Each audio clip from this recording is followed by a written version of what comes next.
अद्भुत पंथ वरन ले जाए, बोले राम बोले दुनियाए। जो चेतों सो चेतों रे भाई, नहीं तो जीव यम ले जाए।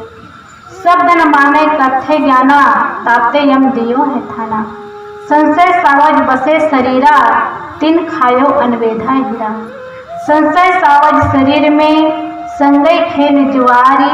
ऐसा घायल बापुरा, जीवन मारे झारी। सदगुरु कबीर साहब कहते हैं अद्भुत पंथ वर्णने नहीं जाए।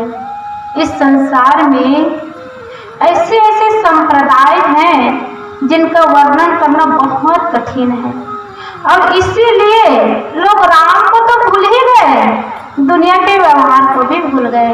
अभी हमारे सामने हमारे संत गुरुजन कितना जोर जोर से चिल्ला करके लोगों के आंखों की पट्टी खोलना चाहते हैं, कान में बात सुनाना चाहते हैं कि ईश्वर परमात्मा खुदा कहीं बाहर नहीं है, सबके घट में समाया हुआ है। पर भी हम इस बात पर विश्वास क्यों नहीं करते?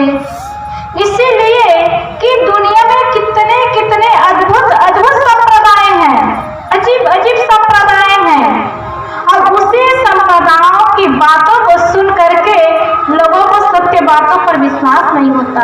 कहते हैं इस भारत में 2792 संप्रदाय हैं, एक दो संप्रदाय की बात नहीं है। इसलिए आज हम देखते हैं लोग सत्य बातों से कितना दूर होते जा रहे हैं।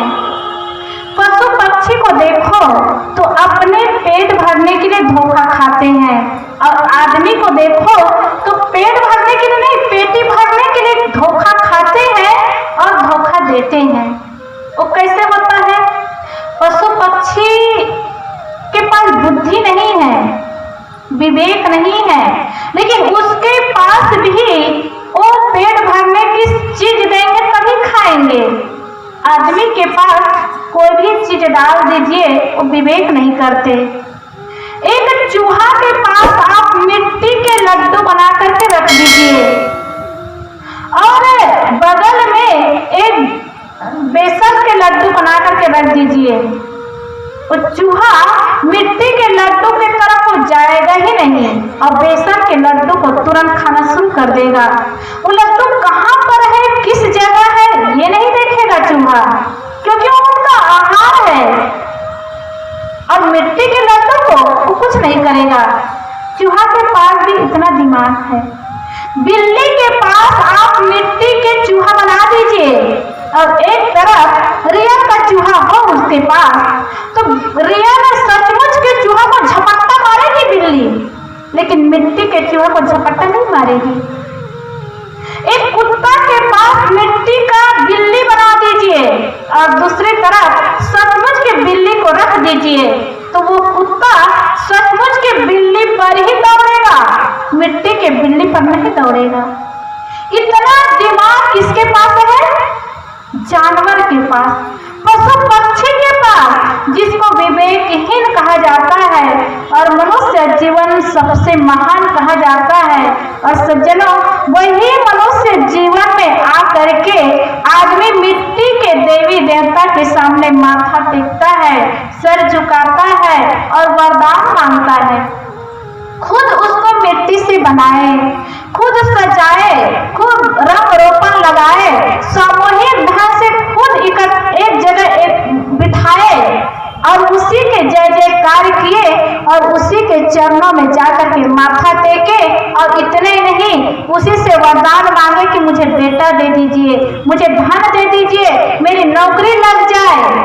आदमी बुद्धिमान है कि वो पशु पक्षी बुद्धिमान है, वो बिल्ली और चूहा बुद्धिमान है कि मनुष्य बुद्धिमान है। बुद्धि तो है, विवेक तो है, लेकिन उसका सदुपयोग नहीं करते।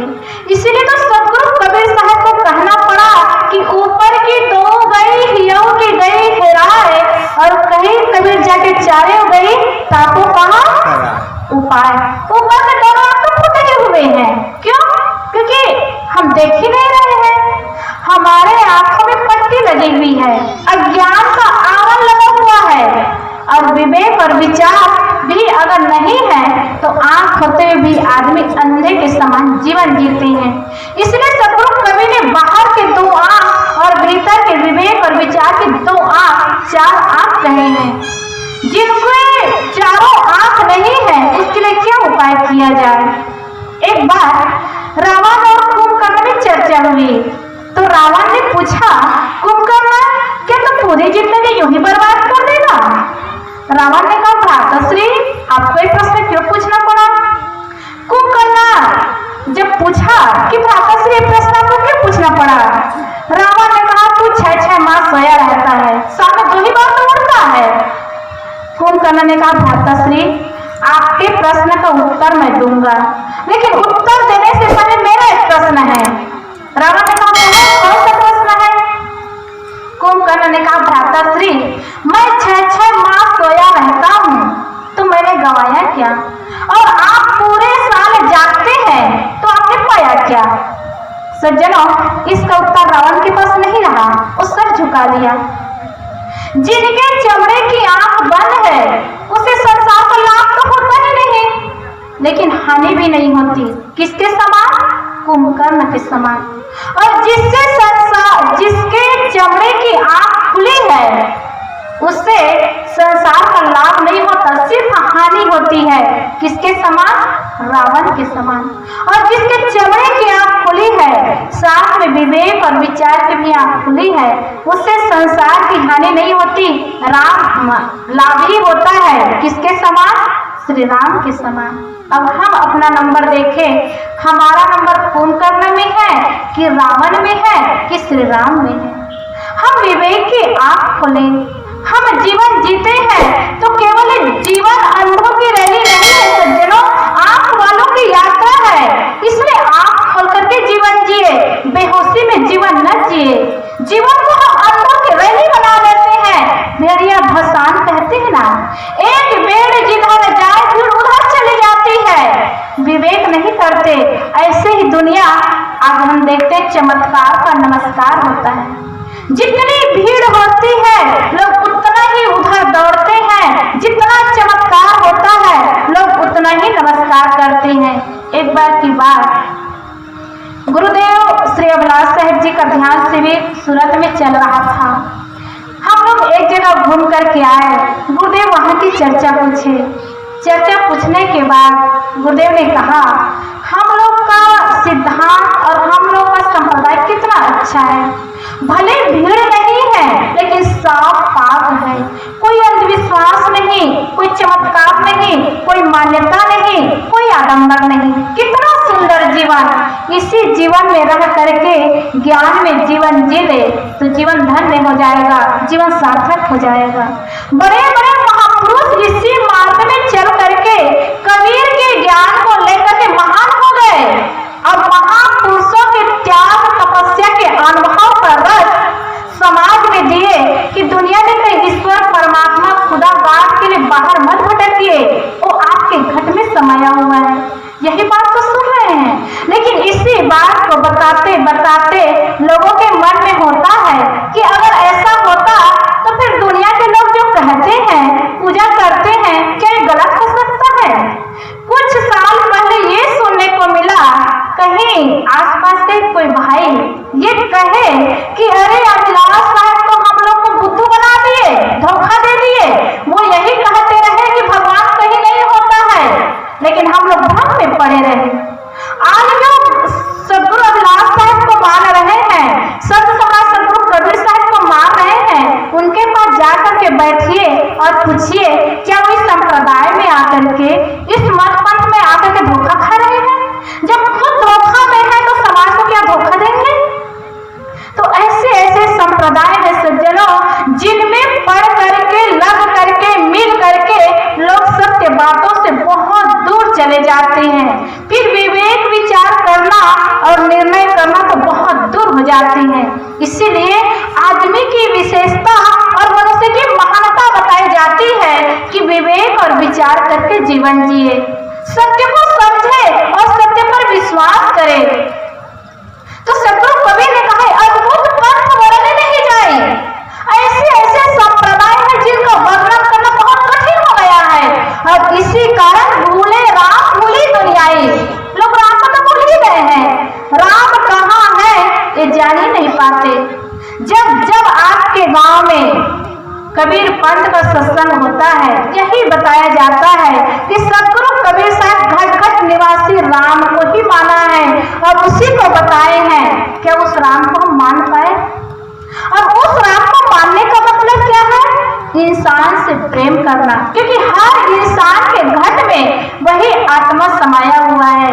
आत्मा में परमात्मा देख ले तो बाहर ढूंढने की क्या जरूरत, बाहर खोजने की क्या जरूरत। लेकिन आज इंसान से प्रेम नहीं कर सकते तो भगवान कहाँ मिलेगा? किसी ने कहा है, इंसान से नफरत करते हो, भगवान को तुम क्या पाओगे? इंसान को तुम अपना न सके, भगवान को क्या अपनाओगे? इंसान की इज्जत करना ही भगवान की पूजा होती है। इंसान को अपमानित करके प्रभु को न मान ले पाओगे। जिसको भगवान मानते हैं, इंसान को अपमान कर दिए और भगवान मिल जाएगा, ऐसे कहेंगे तो हो सकता है? नहीं हो सकता। इंसान को अपमानित करके प्रभु को न मान ले पाओगे। खुद अपना दोष छिपाते हैं, औरों को दोष लगाते हैं, इंसान को धोखा देते हैं, ईमान को तुम क्या पाओगे? इंसान को न देखो बाहर से, इंसान को परखो भीतर से, इंसान के भीतर जा बैठो, भगवान को तुम पा जाओगे। इंसान के भीतर बैठ करके तो देखे, इंसान को परख करके तो देखो, इंसान की इंसानियत को तो समझे, भगवान मिल जाएगा। और भगवान पाने का मतलब, भगवान से क्या चाहते हैं? हमें सुख देगा, हमें शांति देगी, हमारा कल्याण होगा, यही तो चाहते हैं। जब हमारा खोज ही गलत है तो हमारा पाना सही कैसे हो सकता है? सद्गुरु श्री अभिलाषा जी ने कहा ना, जिस सुख को आप ढूंढते हैं वो सुख कहीं बाहर नहीं, वो सुख तो आपके पास है, हमारे पास है, तो हम ढूंढते कहाँ हैं और हमें मिलेगा कहाँ? सद्गुरु श्री अभिलाषा जी ने कहा है, सुख ढूंढ रहे तुम वन में, गिर गौहर के कंदर में, पर नहीं पता तू पाया वहाँ है तेरे अंदर में। तेरे ही अंतस्थल में सुख सागर लहराता है, पर तू विपन्न हो करके दर दर ठोकर खाता है।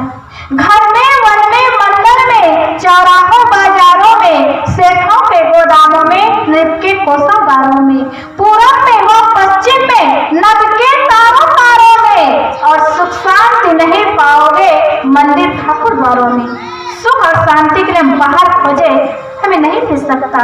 तो कहाँ पाने की बात बताते हैं? जब मन विषयों से मुड़कर अपने में आ जाएगा, सब चंचलता को तज कर स्थिरता को पाएगा, तब सुख का स्रोत खुलेगा जो है अनंत अपने में। इसको पाकर फिर मन को नहीं होगा दुख सपने में। अगर मन को कंट्रोल कर ले, इंद्रियों पर ध्यान दे, तो सपना भी दुख नहीं होगा। आज हम वर्तमान में देख रहे हैं, आए दिन चोरी हो रही है, हिंसा हो रही है, कैसे कैसे कांड हो रहा है, देखने को मिल ही रहा है। सज्जनों, विचार करें, एक दिन मत कहिए, 1 घंटा कहिए, सरकारी छूट दे दी जाए, सिर्फ 1 घंटा, कोई कानूनन अपराध नहीं है, चाहे जैसे भी व्यक्ति करे, तो 1 दिन में देश तहस-नहस हो जाएगा और 1 घंटा में मृत्यु के कगार में देश चला जाएगा। इतनी सरकारी कानून होने के बाद भी लोग खुलेआम चोरी कर रहे हैं, हिंसा कर रहे हैं, बलात्कार कर रहे हैं, दामनी कांड जैसी घटना घट रही है, आए दिन देखने को मिल रहा है। इसका कारण क्या है? कोई ईश्वर परमात्मा खुदा करवा रहे हैं, आज आदमी कर रहे हैं, और आदमी के करने का कारण क्या है? मन कंट्रोल नहीं है, इंद्रियां वश में नहीं है, और इसी कारण क्या क्या घटना नहीं घट रही है। और इसको करके आदमी को सुख मिलेगा?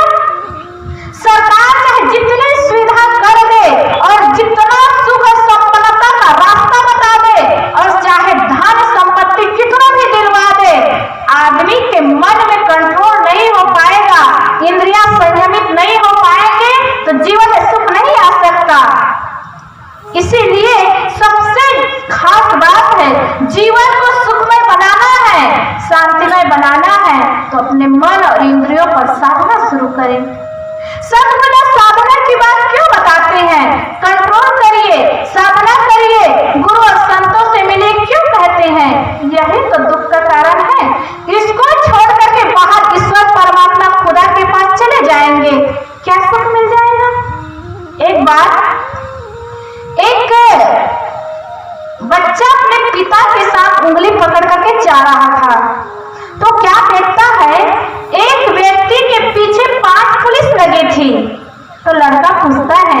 पापा ये पीछे पुलिस है और ये पीछे 5 पुलिस है और ये व्यक्ति है, ये कौन है? तो पिता ने बताया बेटा ये सामने चल रहा है ना वो नेता है और पीछे जो 5 चल रहा पुलिस है और वो पुलिस और नेता के अधीन है। जैसे जैसे नेता कहेंगे वैसे वैसे पुलिस काम करेंगे। अब फिर आगे चले बेटा और पिता, तो आगे भी फिर वही स्थिति देखे, पीछे 5 पुलिस और एक व्यक्ति सामने चल रहा है। तो बेटा पूछता है पापा ये चल रहा है सामने ये भी नेता है जिसके पीछे 5 पुलिस लगी है? तो पिता ने कहा बेटा ये पुलिस नहीं है कैदी है, अब इसके भी पीछे 5 पुलिस है।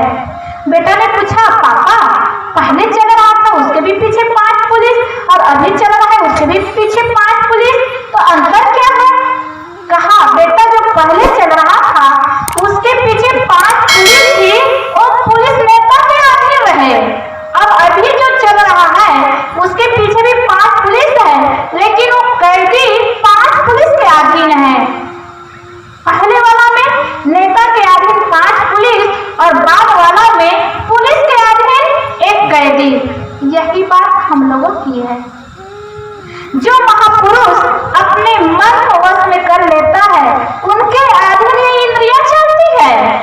आँख नाक कान जीभ त्वचा ये इंद्रियां हैं और ये जिनका मन वश में हो जाता है उनके पीछे इंद्रियां चलती है और जो इंद्रियों को कंट्रोल नहीं करते हैं उनके पीछे मन के अधीन में इंद्रियां चलती हैं।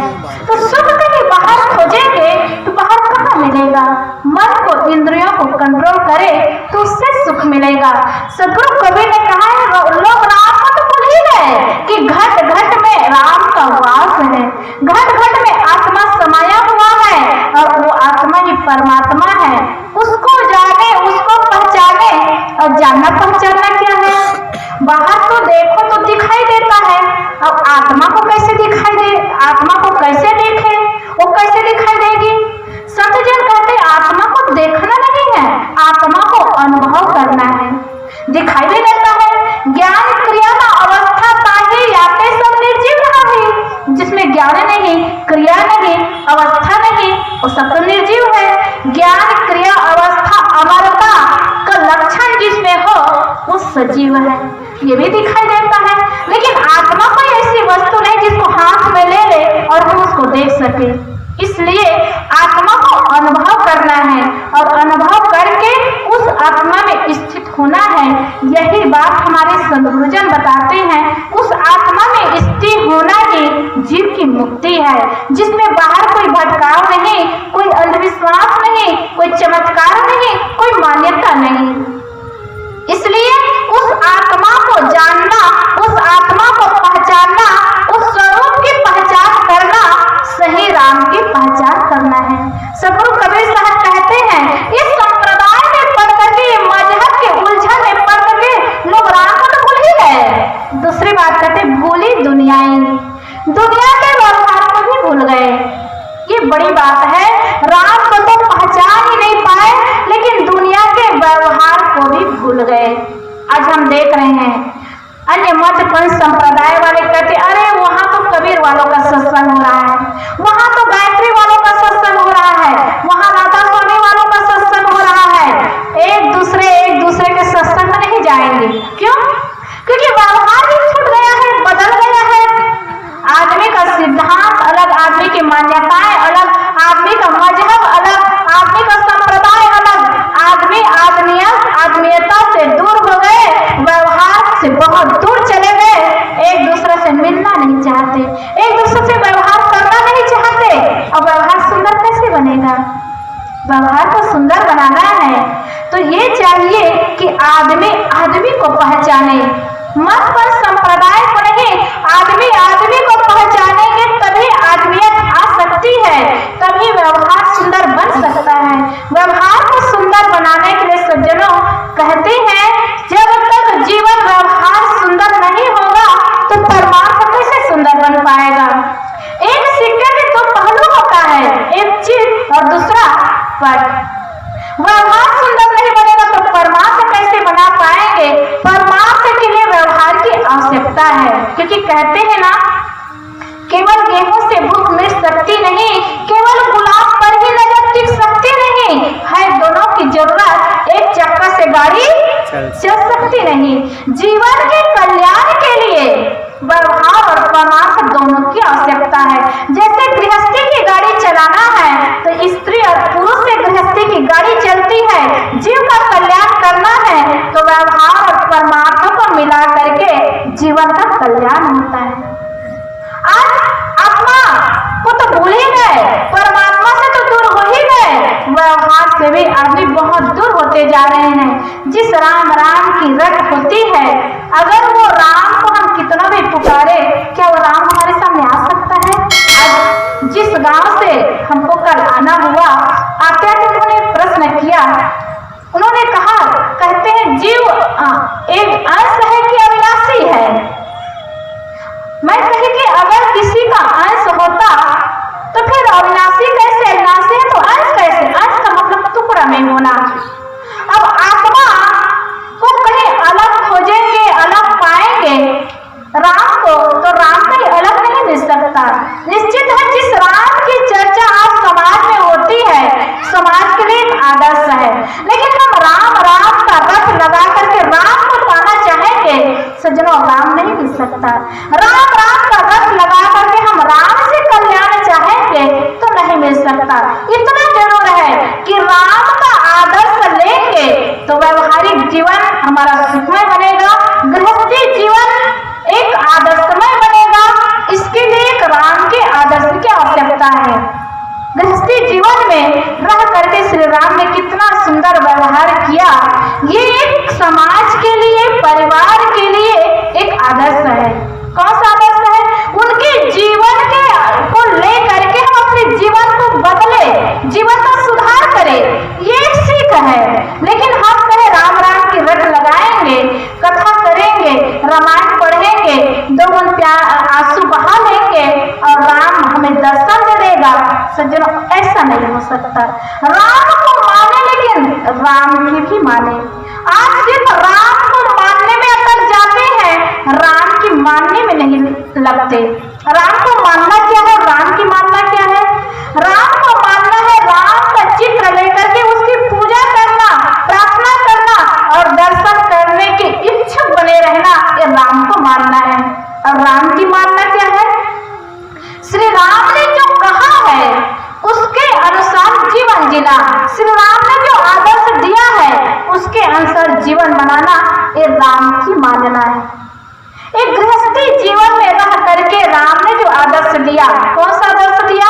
पति पत्नी में प्रेम का आदर्श दिया, भाई भाई में प्रेम का आदर्श दिया, माता पिता के प्रति एक समर्पण का भावना दिखाया। ये कितना बड़ा आदर्श है। आज एक ही खून के भाई भाई हो करके भी कितना दुश्मन बने रहते हैं। वही रामायण पढ़ते हैं, रामायण की गाथा गाते हैं, अखंड रामायण होता है, नवधा रामायण होता है, रामायण प्रतियोगिता होता है, सबसे ज्यादा छत्तीसगढ़ में। और एक एक इंच जमीन के लिए और एक एक इंच ईंट के लिए भाई भाई में लड़ाई करके कोर्ट कचहरी जाने वाले सबसे ज्यादा छत्तीसगढ़ के ही लोग हैं। क्या सीख ले रहे हैं? क्या आदर्श ले रहे हैं? क्या प्रेम का पाठ पढ़ने को कहे हैं कि लड़ाई करने को कहे हैं? व्यवहार ही बिगड़ता जा रहा है। कल्याण की बात तो बहुत दूर की बात है, इसलिए व्यवहार को तो सुंदर बनाए।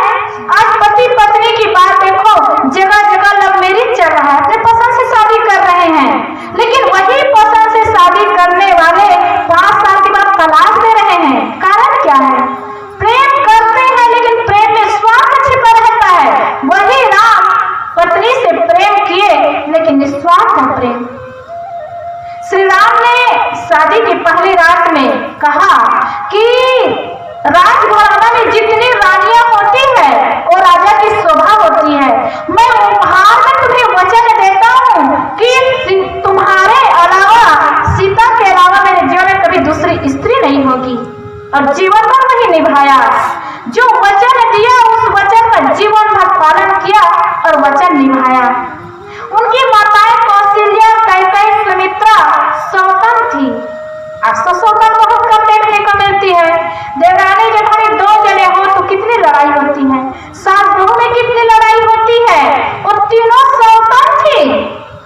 लेकिन कितना प्रेम था, कितना बड़ा आदर्श है जीवन जीने के लिए, जीवन को सुंदर और सुखमय बनाने के लिए।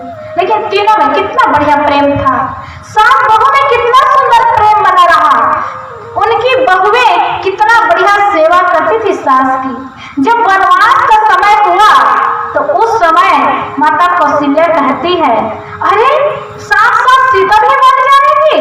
सीता तो आगे आकर के दीपक जलाना भी इसको नहीं आया है, फिर वन के कांटा में कैसे चढ़ पाएगी। एक सास हो करके बहू के लिए कितना सुंदर भाव, कितना सुंदर प्रेम। कहने का मतलब है कि कितना बड़ा आदर्श गृहस्थी जीवन में है, श्री राम से सीख मिलती है। लेकिन श्री राम के आदर्श को छोड़ करके राम राम राम राम की रट हो गई दुनिया में, राम के दर्शन की अभिलाषी हो गए। और सज्जनों, जो असली चीज जानना चाहिए, असली पहचान होना चाहिए, उससे हम दूर हो गए। राजस्थान में 12 जिला में एक रामनगर है, वहाँ एक मंदिर है। कुछ वर्ष पहले वहाँ के एक महात्मा रहे और वो महात्मा बड़े महात्मा हो गए थे। उनके 2 शिष्य रहे। उन्होंने एक दिन प्रतिज्ञा किया कि अगर अमुक तारीख को अमुक दिन मुझे भगवान दर्शन नहीं देंगे तो मैं चिता जला के मर जाऊंगा।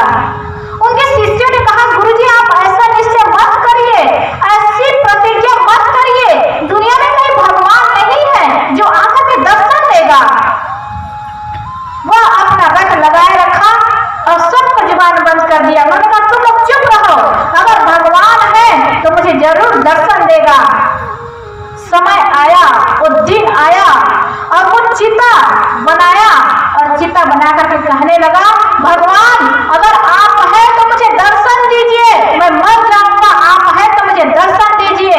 उनके दोनों शिष्य चिल्लाते रहे, गुरुदेव दुनिया में कोई भगवान नहीं है जो आपके पास आकर के आपको दर्शन देंगे, कहां से भगवान आएगा। आप गीता देखिए, पुराण देखिए, वेद को देखिए, कहीं कहीं नहीं बहुत जगह आत्मा को परमात्मा बताया हुआ है। आप उसको तो देखिए जहां पर मान्यता की बात है, जहां पर चमत्कार की बात है, उसी को लेकर के आप जीवन का अंत कर देंगे, ऐसा मत करिए। लेकिन शिष्य के जुबान को बंद करवा दिए, चिता लगा करके बैठे और बैठ करके चिल्लाते रहे कि भगवान मुझे दर्शन दे दीजिए, आप भगवान है तो दर्शन दे दीजिए। समय आया, घंटा बीता और बिल्कुल निश्चित समय आया, वो चिता में आग लगाया, जल का मर गया और उनके दोनों शिष्य चिल्लाते रह गए। किस भगवान को पुकारते हैं, किस भगवान की कल्पना करते हैं और किस भगवान के दर्शन से मुक्ति चाहते हैं। मान लो उदाहरण में कोई भगवान आ भी जाए तो आने के बाद क्या होगा। जैसे भगवान मुझे दर्शन दीजिए, मुझे दर्शन दीजिए करके रट लगा लिए, भगवान आ गया, दर्शन दे दिया। अब आप कहे भगवान मुझे धन दीजिए, मुझे पुत्र दे दीजिए, मेरा घर धन धान्य से भरपूर हो जाए, भगवान कहेंगे तथास्तु। उसके बाद आप क्या कहेंगे, भगवान आप चले जाइए। कितना स्वार्थी है लोग, भगवान को मांगने के लिए भगवान से प्रार्थना कर रहे हैं और भगवान कह दे, देखो तुम कितनी तपस्या किए हो, कितने वर्षों से मेरी पूजा कर रहे हो, इतना मेहनत करने के बाद अब मैं आया हूँ, अब मैं तुम्हारे घर से नहीं जाऊंगा, तब क्या होगा। कितने समय तक भगवान के पास आदमी बैठे रहेंगे, कितने घंटे तक बैठे। भगवान कह दिया कि देखो मुझे छोड़ के तुम्हें जाना नहीं है, तुम बहुत मेहनत किए, बहुत तपस्या किए, मैं तुम्हारे तपस्या से खुश हो करके मैं तुम्हें दर्शन देने आया हूँ, अब तुम मेरे पास ही बैठे रहो। अब व्यक्ति क्या करेगा, वो परेशान हो जाएगा। कब तक भगवान के पास बैठा रहेगा, 10 मिनट बैठेगा, आधा घंटा बैठेगा, 1 घंटा बैठेगा, 4 घंटा बैठेगा, 4 घंटा भगवान को देखता रहेगा ना। उसके बाद क्या मन में होगा, अब ये भगवान कब जाएगा, कब तक भगवान को बिठा के रखेंगे, कब जाएगा। 4 घंटा के बाद आदमी बैठ पाएगा। जिस भगवान की कल्पना करते आ गया, दुनिया में तो कोई आया नहीं, आ भी गया तो करेगा क्या। आप अपने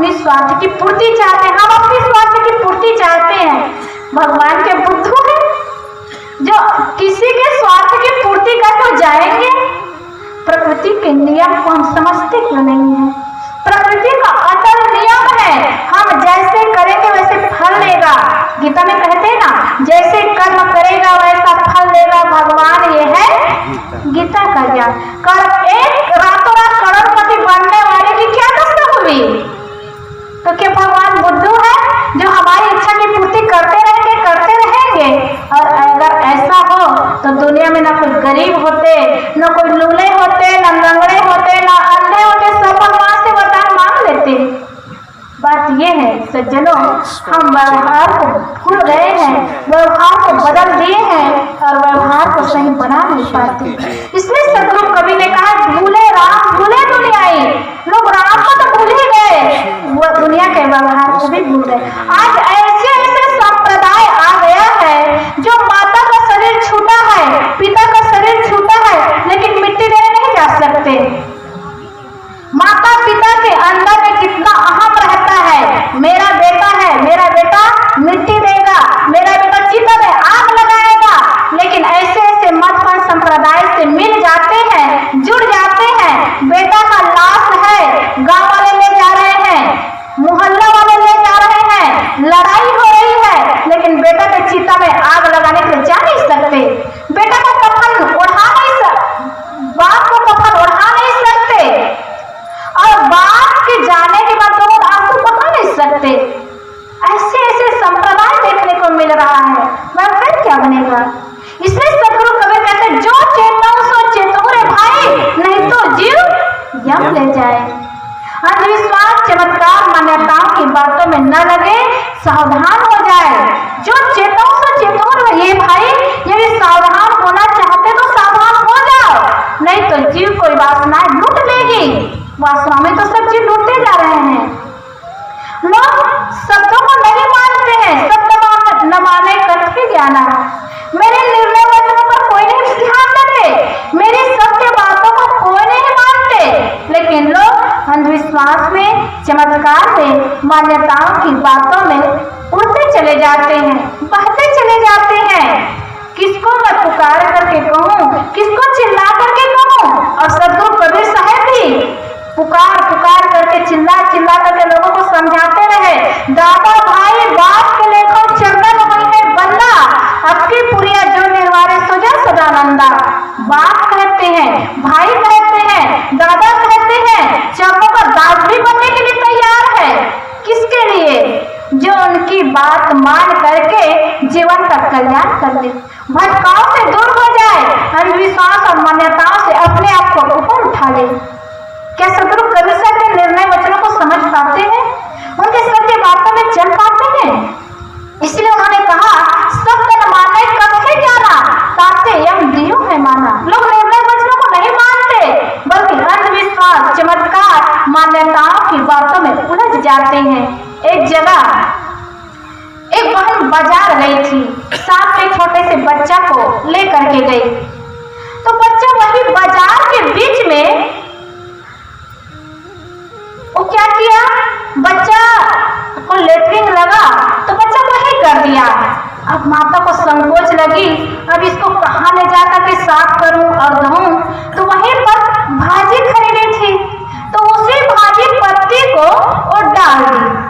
अब दूसरे देख बच्चे को लेटरिन करते हुए नहीं देखी, अब दूसरा भाजी को डालते हुए देखी, तो दूसरा भी उसमें डाल दी, तीसरा भी उसमें डाल दी, चौथा भी उसमें डाल दी। तो पूरे बाजार के लोग धीरे धीरे वहां डालना शुरू कर दिए। अब बहुत सारा वहां पर सामान इकट्ठा हो गया, जिसके पास जो सामान रहा सब डालते गए, जिसके पास जो सामान सब डालते गए।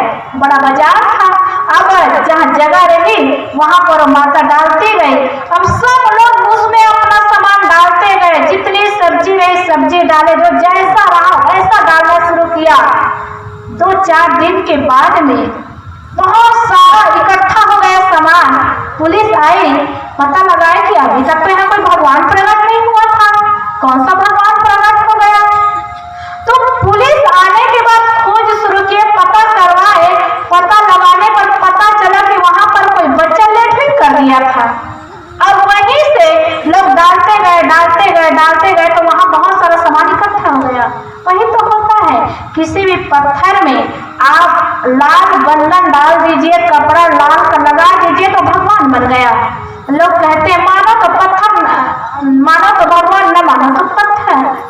ये सारी बातें होती है तो आंख बंद करके चलने की बात नहीं है। अंधविश्वास को छिलके की भांति सदगुरु कबीर साहब ने फेंक उतारा है।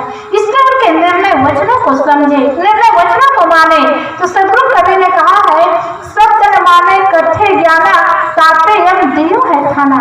संशय सावज बसे शरीरा तीन खायो अनवेधा हीरा। लोग संशय में उलझते जा रहे हैं, संशय में पढ़ते जा रहे हैं। इसी कोरबा क्षेत्र में एक भाई कबीर दर्शन में पीएचडी किए।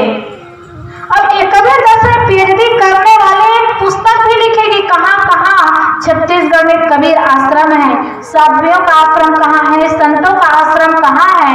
वो पुस्तक भी लिखे, सब संतों से मिले, इतना अच्छा ज्ञान। उनकी पत्नी भी बहुत अच्छी, लेकिन डर तो ऐसा होता है, डर में विवेक ही छूट जाता है। इसमें एक विकार जैसे क्रोध है, लोभ है, मोह है, उसमें से एक विकार भय को भी जोड़ा जाता है। उनकी पत्नी घर में रही और एक व्यक्ति, एक पंडित कोई आए और बहकाने वाले, उन्होंने कहा तुम्हारे पति के साथ कोई घटना घटने वाली है, वो एक्सीडेंट हो जाएगा। अब वो एकदम डर गई। अब डर के मारे कहा कि क्या होगा? अब मेरे पास अंगूठी है, अंगूठी को आप पहन लीजिए तो घटना से तुम्हारे पति बच जाएंगे। अब डर के कारण 5 रुपया, 10 रुपया, 50 रुपया के अंगूठी को 2000 में वो खरीदी। अब बताइए कितना ज्ञानी कहते हैं, लेकिन कैसे भोले भाले बन जाते हैं। 50 रुपया के अंगूठी को 2000 में खरीद रहे, किस कारण? कि अगर ये अंगूठी नहीं खरीदेगी तो उसके पति को एक्सीडेंट हो जाएगा, वो मर जाएंगे। अंगूठी पहनने से क्या किसी की मौत हो जाएगी और कोई मौत से बच जाएंगे? आज के नेता लोगों को तो देखो सज्जनों, 5 उंगली में 5-5 अंगूठी पहनते हैं, दोनों उंगली में, दोनों हाथ में पहनते हैं। अगर संकोच ना हो तो 5 में 10 का पैर में पहनने की बात है तो पैरों में भी पहनते। किस लिए? अंधविश्वास में, मान्यताओं में कि अंगूठी पहनने से दुख दूर होगा। जब अंगूठी पहनने से दुख दूर हो जाता तो हॉस्पिटल में आदमी क्यों रहते? हॉस्पिटल खाली होता, फिर तो डॉक्टरों की आवश्यकता ही नहीं होती। आज हॉस्पिटल भरा हुआ। एक कोरोना जैसे बीमारी आती, क्या जरूरत थी कोरोना जैसे बीमारी से लोगों को डरने की? जो घर से बाहर नहीं जा रहे थे, इतना डर बना हुआ था।